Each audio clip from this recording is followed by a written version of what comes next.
You're listening to The Paul Higgins Show, the place for ambitious tech consultants with purpose. After 18 years as a global sales leader and having a successful tech consulting exit, I'm sharing what's working now to transform emerging tech consultants worldwide into trusted consultants that attract the best clients and deliver measurable results. When you're ready to level up your clarity, results, and freedom, begin with the free Tech Consulting Blueprint available at techconsultantsblueprint.com. Imagine you're working on a client project and you know that you just don't have the skills to complete it. You don't have the time to go and get a freelancer, or you know that you've gone down that path before and it hasn't worked, and you also can't get someone full time. So what do? You are stuck. Hello, I'm Paul Higgins and welcome to episode 511 of the Paul Higgins podcast. In this podcast, we're going to explore a solution for that. It's staff augmentation. It's in a region of the world that's under a lot of pressure at the moment. And the augmentation is for Salesforce partners. We're also going to talk about AI and the role it's currently playing in development and how it's going to play out. And our guest is Nazar, who's the CEO of Redtag, a Salesforce implementation and staff augmentation company. He started his trailblazer journey in 2011 as a developer. He loves the Salesforce community. He is an active member of the Salesforce ecosystem, regularly attending events, and he stays up to date. Nazar is also committed to giving back through mentoring and supporting developers who live in Ukraine, which is, as I said, an area that's under immense pressure at the moment. In his free time, he enjoys running, exploring the outdoors, skiing, and learning about new technology and benefiting clients. So now I'm going to hand you over to Nazar Mykytyn from Redtag.pro. Great to have you here, Nazar. Great. Thank you, Paul. Thank you for having me. Yeah. Look, we had a wonderful conversation. You've had rapid growth in your business, and we're going to go through the background of that and, more importantly, how you currently help, in particular, Salesforce partners. But why don't we first kick off with who is your ideal client and what problems you solve for them? Thank you. This is really a great question. So we've been doing staff augmentation for different organizations. We started didn't have focus, but since 2017, we focused only on Salesforce partners. And our ideal client will be a partner who is growing and who needs support. Sometimes it's just like having extra hands, but also as we work right now, it's 29 Salesforce partners, maybe even going to be 30 very soon. We still cover many different Salesforce products and industries, which is really hard for one partner to do. And many times we have knowledge with products that partner might not have. Yeah, for us, really good for just to get started with those partners that start growing. Great. So that's, and look, Salesforce are going to continue to buy them, right? So if you're looking at multi-cloud, so let's say someone gets an opportunity for Marketing Cloud, for example, but they don't have the in-house expertise for that. They don't want to use an external collaborator because that can get tricky. That would be an opportunity to talk to you because you'd have someone with that specific experience. Is that like an example? Yeah, that's exactly what we do. And we help even some people build their own internal knowledge from us. It's also okay. We're happy to share, but it also gives us, like when we work with different customers and partners, we learn different use cases and learning those products. Yeah, great. And look, I know that you've got a really cool way of constantly training your teams, which will come up to it. But you might be listening to Nazar and saying, look, staff augmentation or, having people offshore. I've heard a lot about it. I've heard some good stories. I've heard some not so good stories. I'm always looking at, well, what regions should I do it in? So what I'd love to hear from you is first, what regions in the world do you mainly cover? So where are your people from? I think you've got up to 130 people. I think the last time we spoke, is that still around the number? Yeah, this is still around the number, and out like of those 130, 100 are Salesforce experts. So most of them are in Ukraine, in Lviv, which is Western Ukraine. Yes, we have quite tough situation in Ukraine in general, but luckily Western Ukraine it's really stable and everybody continues their life, and we need to work because economy is really important to support. And luckily with Salesforce, what we need is our computers, internet, and we have all that. It's really stable. And some people are joking that go to London or bigger cities, it's like the internet works better in Lviv than in some of those bigger cities, which is like probably could be the case. Yeah, and some of them actually right now also are spread around Europe, mostly in Poland, but also like Spain and Netherlands, Germany. So this is like what they had to do in the beginning, or they actually tried to do, because nobody really, we never experienced war, but this is like how it went, and people found their places to stay, and this is like where they continue their regular life now. But also they work closer to partners, which is like also visiting their offices quite regularly. So but also we did this to have like, just in case if we need support in Europe and anything happens or not something that we couldn't predict, we have support in other countries. Yeah, great. And just very quickly, all my thoughts and wishes go out to anyone that's been impacted by the conflict between, the conflict instigated by Russia on Ukraine's sovereignty. So my thoughts go out to everyone that's been impacted. And I know for you, so that's where you're from, so it's logical for you to support people there. And I think, it's for you, when we spoke before this interview, it's a passion for you to support people in this situation, right? You were supporting people to tap into the world from that area. It's even more so now that the war is sadly in progress. But if I'm a Salesforce partner sitting in North America, Canada, or the US, tell us a little bit about what the experience is dealing with someone in another country, and in particular in the Ukraine. Yeah, so it's might be really hard to think about like working with somebody overseas. Before COVID, as which actually was, many companies were really struggling to understand how that works. I cannot say that I like COVID, but it really helped us to build the way that we used to work way before it, and people became more flexible about that. And then, so when we start working, a lot of our people, they even start their day later if they work with a US organization, to have like overlap of hours, to have like enough hours so they have meetings and calls. And they also, normally it's not a regular call, but if they need to jump on a call like later for them in the evening, like say 9 or 10 o'clock in the evening, just from time to time to on this discovery session or meeting with their end client, it's all fine. They ready for it, because we understand that it's really important. And we would also like to hear it directly from the users when we do the session or business, how we can better help them. Because yes, having good consultant that translate it to us is good, but sometimes there are things that are lost in translation. And it's always great to hear it from actual users. And we always start really small. We don't push anybody to gain a full scale projects. We start with time and material, like a few hours a week. Especially, it's really good if there's like small chunk of the project where we can show partners what we are capable of, and then we can try each other. Yeah. So because sometimes we also teach other partners how to do projects, which is because we have this experience since 2013. Will be 10 years actually in September. So that will as a company, which is quite a lot of experience. Yeah, definitely. And I think, I think that's great, because I know that some of the barriers, I used to run an outsourcing business. So we had a little bit of development, but it was mainly on general VAs.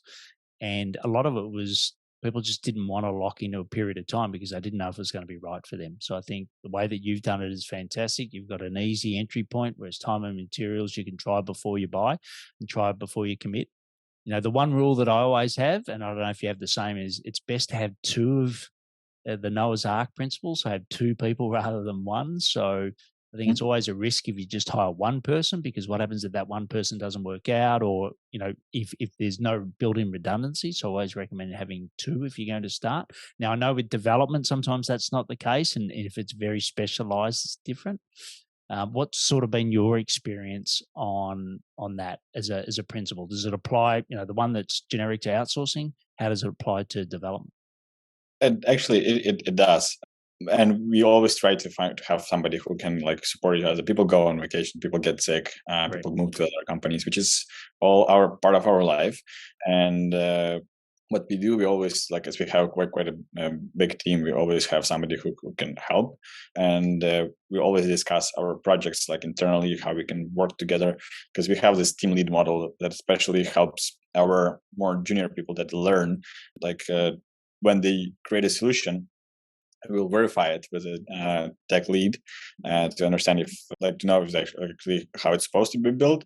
And then before it's deployed, we also, or like we use like Git repositories before it's they get pull requests to check and do code reviews. And it's not just the code; it's also like any configuration for admins or like all this part, which is like really makes sure that the quality of our deliverables are really high.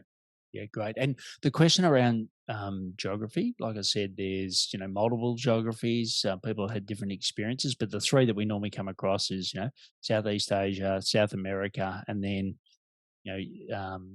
Eastern European. So, what it's sort of been your experiences when someone looks at those three options? Like, why might they choose Ukraine over somewhere in say Brazil, or somewhere in India as an example? Yeah, it's really like the matter like where people sometimes find something closer. I believe that we have people in Ukraine that always like to defend their ideas and how they build things. So they will always be thinking together with you, and which is like also makes part of cultural way how people are working, and people are not afraid to make decisions, so they will also help you, like if they need to make some decision, well, yes, if it's something bigger they will ask for approval, but they will not wait until something needs to be done. And this really gives you not just somebody to do tasks, but actually somebody to work with you as a partner. And this is like what our partners and customers value in us, that it is just really gives them conversation and not just somebody doing work. Because nowadays, especially with ChatGPT and this stuff, we will all have assistants. They will get more and more advanced, and creativity and having this more human part, which is really important in day-to-day work, because all routine tasks will be most likely done very soon by generative AI. Yeah, look, and great point. I was going to bring that up, so why don't we talk about that now? Have you seen it currently? And then what we'll do is get a window into the future from you. So, how are you seeing it currently? Is it is it replacing some of the work? Is it augmenting? Like practically, how's it helping your teams deliver better results to Salesforce partners at the moment? Yeah, I frankly really happy about what's happening, excited.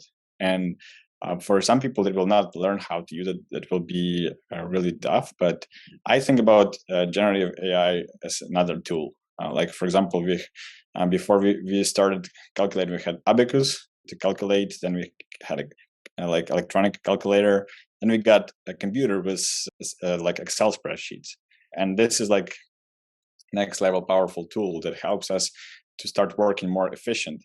And for me, it's really something that I use regularly, can say even daily, just for things that you sometimes don't even think that you could even use it that way. And I always like read those articles, how people actually think about the ways, because I think even OpenAI themselves, they not always know that their tool can be applied that way. Yes. And I believe that's why people really need to start like learning how to use it, and eliminate like or remove that part from like how often or like they do those routine tasks, and better is that spend that time on creativity or with your family or anything other that can make your life better and easier. Yeah, and there's some thoughts out. It was like you said when computers came in. Sadly, I'm old enough to know that when we went from manual spreadsheets to Excel, and it certainly, I think it helped with the quality rather than there was a time saving. I'll get that, but I think the quality of our work was greater than the time saved. What's been your experience so far with the augmentation of AI? Is it more quality, more time? Yeah, tell us what you're seeing with your developers at the moment. So what we see is actually you still cannot remove that person, and it's really like human between AI and like the result. It's just like what it can do. It can create a draft, and that draft can be used by you. You can prove it, or you can like change like everything in there. And it's sometimes it feels like you. It's really important how you write those prompts, and if those prompts are wrong or not good enough, it will not understand you, let's say. Yeah, But correct. yeah, it's really actually a helpful tool. And sometimes when I use it, so there was like really cool case when we used for writing user stories from transcription of our discovery session. We removed like customer names, and it instead of spending like a few days on writing those user stories, we spent probably a few hours just verifying that they are good. Some were really good, actually, Yes. very even better than I was writing them or my colleagues.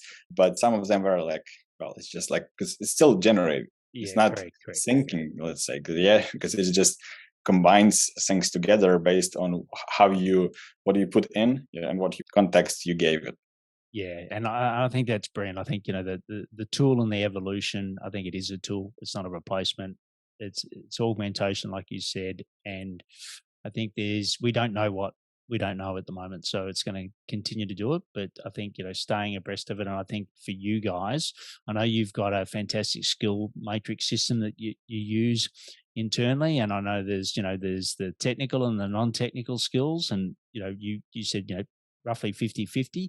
But I think at the moment there will be a little overemphasis on, well, how do we use this AI, and on based on that, how are you guys learning to effectively put that in the skill matrix to make your people better for the end client, which is you, the Salesforce partner listening to this today? Yeah, so we created our work on competency metrics started like basically when we understood that we need something to have like rules within our organization to measure where people are. Yes. But when we started measuring, we understood, okay, we need to give our people something to learn from. Yes. And was like the moment when we started also, well, we are a Salesforce partner and we know how to build things really well. Why not build it on Salesforce? This is what we did. And now what we have is really a tool for our people that they can go inside, like they can log in for their profile and they can see their goals for this year. They know what they're aiming for, and they also can play with it. They can, when they change, if, for example, they are currently working as a developer, but they want to become a consultant because they feel like doing this. And this is like where they see their gaps, like what they need to work on. So it's when they to become consultant. And we started with the technical skills. That's why more of it is still heavier on the tech side, but we always adding like improving it. Now we're working a lot to add soft skills part. And if you compare consultant and developer, still you will need to have good soft skills as a developer, but you will be using them a lot more as a consultant. So which means that it's more required for you and your work. Yeah, brilliant. That's great. And for you, are you going to predominantly stay within the one geography, which is Ukraine, or you got plans to also have people else in other parts of the world? No, actually, we're quite global. I would say, well, maybe global is yeah, that's like too loud to say because right now we are mostly still in the U.S. This is where I currently am in Chicago. it's actually a live view behind me that you can see. But we are also like growing with bringing people over to work on site. Some projects require that because they just like demanded by government or client that you need to be on site because of restriction and data. Some projects don't. Then you can have flexible, and it's also cheaper if you don't bring people over to the US. But it's also like not just about price; it's also about the unique knowledge that we have, and it's really required. And what we really like, and that's why I actually hated COVID, because we couldn't travel and couldn't go for kickoffs with our partners. Because it's really a lot easier when you work with somebody. If you could spend like a week even together, make it so much better. Yes. You can ask questions easier. You can go directly, send a message, because if not, you kind of have this hesitant moment. So still passes away after a while, but it's just much faster when you meet. Yeah, and then look, you know, at the moment, I suppose it's hard for people to travel to Ukraine, right? But I know for me, when we ran our facility was in the Philippines, the clients that got the best value was the people that actually went and experienced the culture and actually went where the developers were, and therefore that changed their perspective. And I think, you know, we all know the saying that, you know, walk in someone else's shoes. I think sometimes it's really good to go to their environment rather than get them to go to your environment. So, you know, I know at the moment that's difficult, but times will change, and you'll also have people in different locations where people do that. But I always recommend doing that. So, you know, just as a quick update, it's episode 511, and we're talking to Nazar Mykytyn, and you definitely have to look at the spelling of that because it's a little different to how I just pronounced it. And he's from Redtag.pro, so you can go and find out more information. We'll have all the links in the show notes. But what we're going to do now is go to rapid fire. So I'm going to ask you 4 questions, and I'm going to get rapid fire responses to round us out. Are you ready for those? Yep. Let's do this. So the first one is, what are some of the daily habits you do to scale Redtag Pro? I work a lot with our management team, so grow management team and team leads. It's really people who can be in charge when there is nobody else to approve it or like to take action. So you need people have all the time on site, and training. So using our Redtag Academy to train new talents, because this is like finding Salesforce talent is really hard. So what we do, we teach them ourselves. Yeah, great. And just quickly on that, I think what I'm also realizing is that, you know, if you're even a consultant, so you don't have a large Salesforce practice, you can still augment your skills and your training and help with flexible capability with working with someone like Nazar and his Right. Redtag.pro business as well. The next question is, where do you go to learn to find out more about scaling the business? To figure out the next scaling of the business, I always like visiting different events, going to community events or Salesforce events or non-Salesforce events. Just also a lot of reading articles like Harvard Business Review or other good business articles helps me to understand. And talking to other companies and partners also makes me inspired what they did, and think of ways how we could do it. Just actually sharing this always the conversation, like, oh, we did this, like, oh, cool, maybe we can try it, like, you know, this is like experience, and yeah, that's really helps to grow. Yeah, brilliant. And next one is, what's one wish we could grant you? Well, I would really be glad to have more like work on the strategic things, but sometimes have to be pulled into operational part, and really depends like on the crisis part of like sometimes we go through it. Actually, last year for many companies it was quite hard, but yeah, what I really would wish is actually my type of character is actually going after something new, and this is like what makes me inspired. And things like GPT and other stuff, I always like really excited about those things and start learning about them, and also really happy when we get opportunity to work on the projects like that. So I'm also, as I have a developer background, I always like from time to time I take part, not really doing development, but actually understanding what people do there and how they use those tools. Yeah, brilliant. Well, Yeah, I know you've been in, like you said, this business since 2017. You've been in the ecosystem for Salesforce since 2013. But what have you learned during that period that you wish you had have known earlier? Oh, this is a really good question. And there are a lot of things that changed, and you cannot stop trusting people, but you really need to understand everything, how things work, to really rely on somebody. And which is really like having a team that can do things. It's really important. And for me also, you need to focus. It's really, for us, it's also hard to focus because as we work in different technologies now in Salesforce, it's hard to pick the industry, hard to pick the products that we work on, but it's also really important when we focus on Salesforce. This is like the moment that we start really growing fast. So try to stick with something that you do good, and then move to the next thing. Yeah, great. The hedgehog concept, which is one I love, rather than the cunning fox, which you're always trying to find ways, but there's normally one way of doing it well. And I think you changed this from SAP to Salesforce has been a really good change, and well done. So we'll have all the links in the show notes. But Nazar, thanks a lot for coming on and sharing your experience, and also once again, all my thoughts and prayers go out to everyone in Ukraine that is been completely disrupted by something that never needed to happen.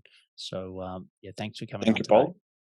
Thank you for all the support, and thank you for having me. That was a great interview with Nazar, and I really like the fact that he's now got 100 people dedicated. I love the fact that he starts with time and materials first, so you can try before you buy. And I also love the fact that he's got that skill academy, the Redtag Skill Academy, and also the skill matrix, where he's really developing his people, not just the hard, the soft. And obviously you can hear that he's passionate about new things, AI, and that's going to be going right through his business. What you like to share on LinkedIn and mention Nazar, the link is in the show notes. Also, if you've got other peers that are looking for people at the moment, they're desperate for people, please give redtag.pro a try. So send it to them. Also, check out our solo shows, and I'll see you next time on the Paul Higgins podcast for more quick and simple ways to grow your tech consulting business and live more of the life that you want right now. Time for action. Subscribe, comment, and let me know what you like best about this episode. Plus, get your exclusive show extras and growth action guides for subscribers only. Visit techconsultantsblueprint.com.